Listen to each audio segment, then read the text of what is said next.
And former Governor Pataki joins us from New York City tonight. Governor, thanks very much for being with us.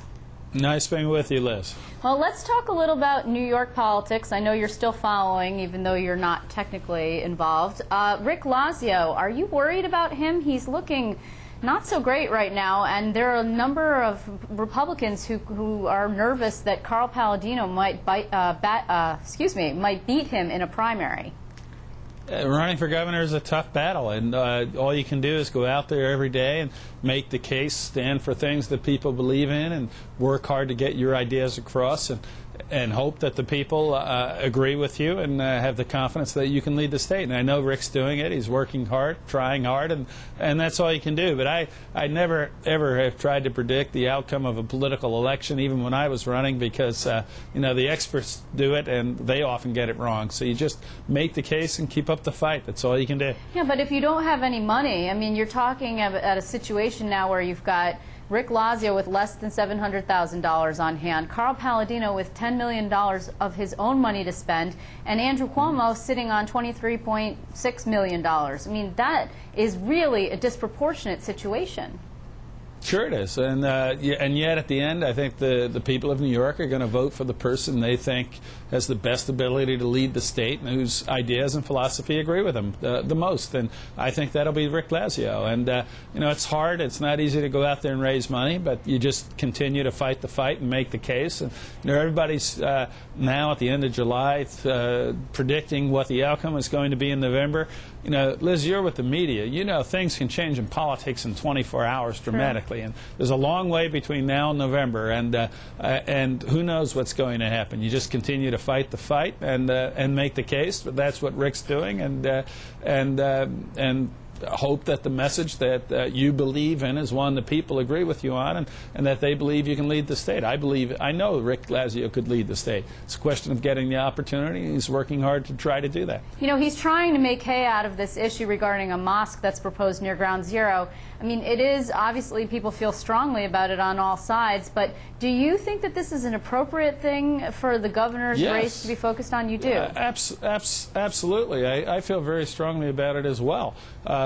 You know, New York City has over 100 mosques. It's not as though we are not a tolerant society here in New York, and in the United States we are.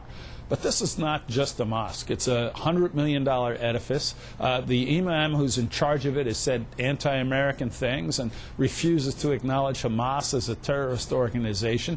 We have no idea where the money is coming from, and we have every right to know that before we say that this should be built there. I don't think it should, because we know that the person in charge has made very anti-American statements. We know that we don't know where the funds are coming from. So I think Rick is absolutely right in raising this as an issue, and I think it is certainly appropriate that the Attorney General, who oversees charities in this state, take a look to see, are these funds coming from overseas? Are they coming from foreign governments? Are they coming from unfriendly sources? We have a right to know that. And that's the case always, but it's certainly the case when you're talking about an Islamic center close to Ground Zero. Okay, but do you think, Rick Lazio has said that he thinks Andrew Cuomo's incompetent because he won't investigate this mosque? I don't use words like that, but I don't understand.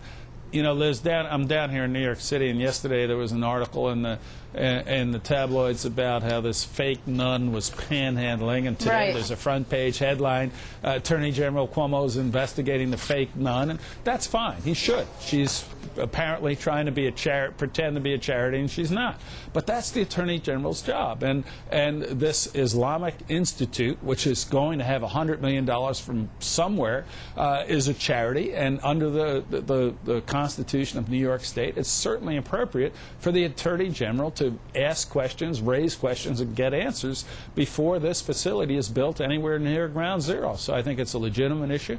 I mean, why can you be so quick to pounce on a fake nun, but then stay away from the issue of whether or not where the funds are coming from for such an important facility that wants to be built, or they're trying to build so close to Ground Zero. I think it's just wrong that we don't know the answers to those questions. The person legally who has the ability to get us those answers is the Attorney General.